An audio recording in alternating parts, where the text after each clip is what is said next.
kali ini kita akan menjelaskan materi mengenai fungsi, beda antara fungsi implisit, eksplisit, dan fungsi linier dan non-linier.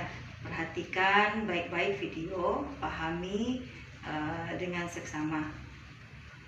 Ananda semua, sekarang akan dijelaskan mengenai fungsi, karena masih banyak yang masih ragu mengenai fungsi.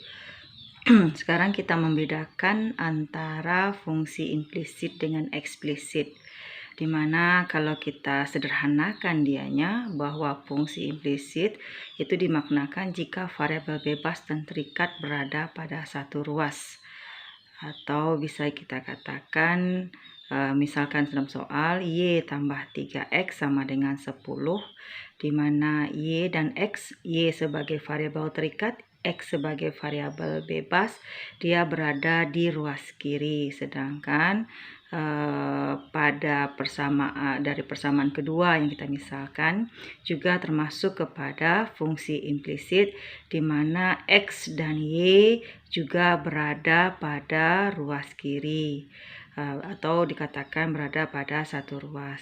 Sedangkan fungsi eksplisit kita maknakan jika antara variabel bebas dan variabel terikat berada pada ruas yang berbeda.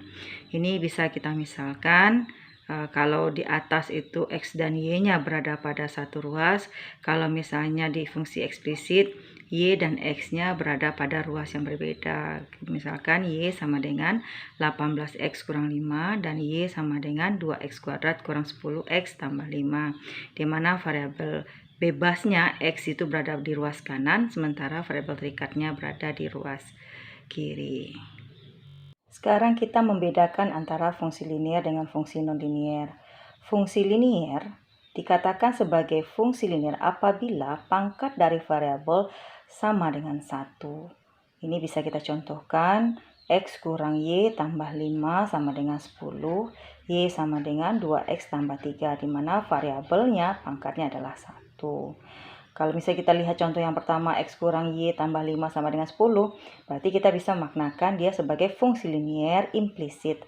Sementara yang kedua, Y sama dengan 2X tambah 3 sebagai fungsi linier eksplisit. Kemudian untuk fungsi non-linier, apabila pangkat dari variabelnya tidak 1 atau tidak sama dengan 1, boleh lebih daripada 1 ataupun kurang daripada 1. Ini bisa kita lihat di persamaan Y sama dengan 2X pangkat 3 tambah 5X. Kemudian Y sama dengan 1/3 X pangkat min 2 tambah 2X. Y sama dengan 3X pangkat 1/3 kurang 15X.